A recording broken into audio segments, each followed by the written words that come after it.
something new. I am currently on my way to the house from the hotel, and God was like, girl, you need to really start documenting your journey. So therefore, I'm going to be obedient, and I guess this is episode 1 of my new vlog series called, I'm going to call this Through the Fire. So many of you may not know, but I had a house fire a few days ago, not even a week ago at this point, and it's been crazy. It's just been a whirlwind since December 8th. December 8th is when the fire happened. I was coming home from work, literally pulled in my driveway, jamming out. No, actually, I had on a podcast, right? Had on a podcast, pulled up in the driveway, and you know how when you zoning out into something, like you had the volume up a little bit, right? So I had the volume up or whatever. Cut the car off, opened the door, the radio went off, podcast went off, and all I hear is this beeping sound. And I'm like, oh my God, maybe the batteries or something is wrong with my smoke detector, because my smoke detector in the hallway kept going off for no apparent reason. Like literally 2 days, like it started like 2 or 3 days before the fire, okay? So it started going off for no reason. So I was just like, okay, well maybe, there's some faulty batteries or something in here. Like I was really trying to figure this shit out. So when I pulled up to the house and I heard the smoke detector going off, I didn't pay it any mind. I paid it mine, but I thought, well, maybe it's one of those instances where it's the new smoke detector and it's just going off for no reason, and I just have to cut it off when I get in the house, right? But then I realized, okay, well, this smoke detector sounds like it's coming from my back room. So I put myself a little closer to the back room area, my back storage area of my house, and I was like, okay, something is not right. Didn't even dawn on me to check or look in the back of the home. I'll explain why later. However, so I went to the front of the house like I normally do, opened the, went to go open it. Of course, I'm hearing the smoke detector, so I'm like, okay. So at this point, I'm like, okay, so this is more than one smoke detector, because I can hear smoke detectors at this point. Still don't see any smoke, still don't see nothing out of the ordinary to me, right? So I opened the door, and all of a sudden, billows of smoke just come at me. And I'm like, oh my God.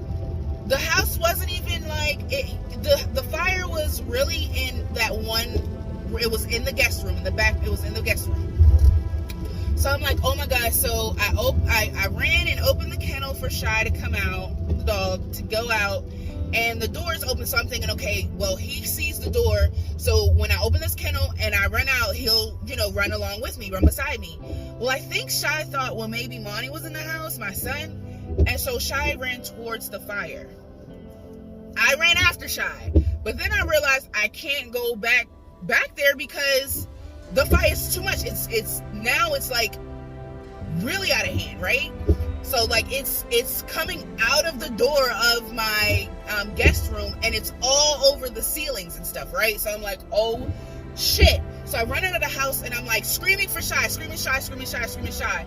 And at this point I haven't even called the fire department, the 911 yet, right? So I'm like, oh my fucking God. So I'm like, no, I cannot lose my house and my dog. So I ran back in there to go get the dog. So I'm like, okay, well, maybe I could get the fire extinguisher and extinguish the shit. So I go in the house, and I really should not have gone in there. After I spoke with someone who used to be a fire marshal, I realized that what I did was extremely dangerous, and I could have killed myself. So I run back in the house, go into the kitchen, because I thought my fire extinguisher was underneath my sink, because that's usually where I kept it.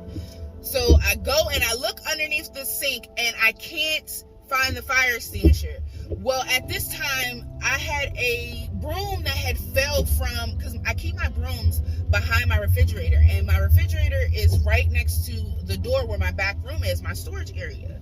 So I'm in the kitchen, and the broom fell, and I'm fighting the door. Trying to get it open, and not realizing that, like, it's the bottom part of the broom was on the floor, so I didn't necessarily see it. So I'm trying to fight the door to get to the back room, because I know for a fact if it's not in the kitchen, it's in my back room. Well, fighting the door, couldn't get the door open, and I start to suffocate. Like, I legit start suffocating. I cannot breathe at this point.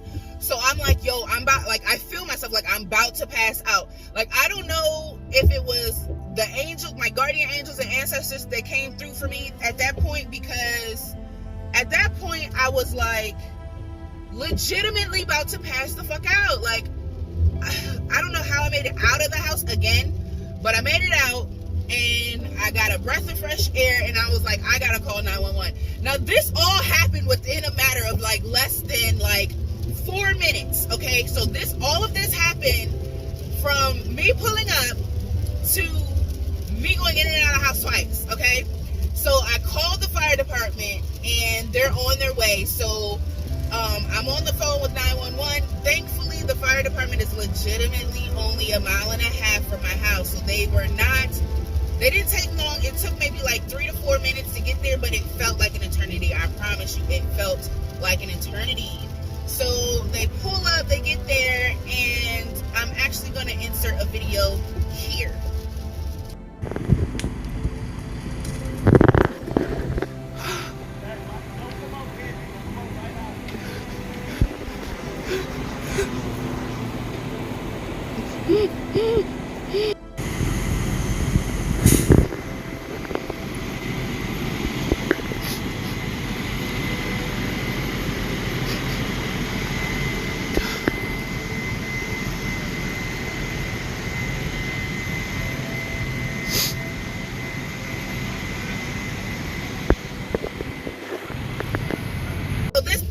Of them pulling up, okay? Like, I'm off the phone with 911 at this time because I clearly hear them coming, and I'm like, okay, they're on their way, they're pulling up.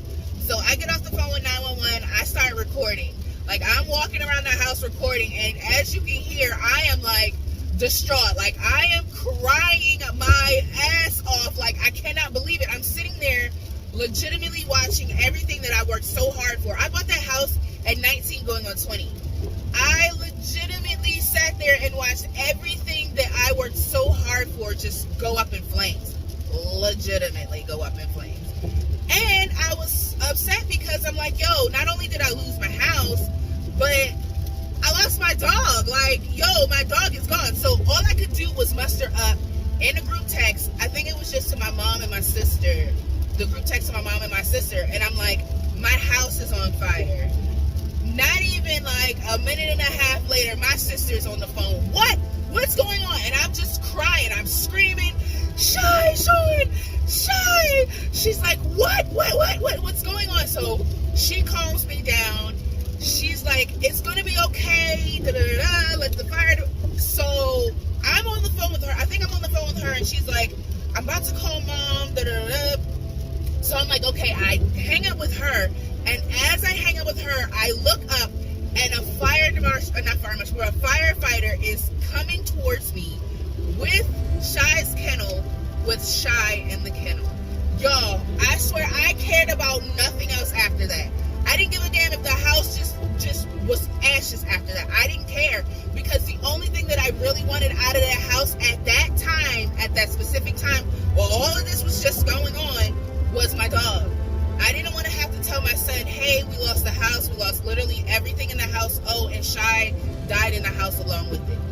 Did not want to have to do that. Like, that was just going to be like too much for me, like legit icing on the cake. So I am so happy that I saw that site. Like, I didn't know what to do. Like, I almost dropped to my knees, but the only thing I could do was run to her and get the kennel out of her head. Like, that's the only thing I could do, and get him out of that kennel and just hug him, because I was so scared. I thought I lost him, and he is he's a smart dog. So what they said he did was, after he cleared the house and made sure nobody else was in the house, he ran back to his safe space, which was his kennel. And he laid down in the kennel, and he didn't have any smoke inhalation or anything. He laid down in his kennel, and the smoke at that point, it wasn't that low to the ground, so he could breathe air, like fresh air. It wasn't that fresh, but you know what I mean? It wasn't the smoky air. He didn't have any smoke inhalation. So I was just so happy that they brought the dog out. And I'm still like just thinking about everything, just like playing. I have nightmares right now, just playing it over and over in my head. Seeing billows of smoke triggers me. Seeing anything on fire, leaves, anything, it just is triggering. Also, like hearing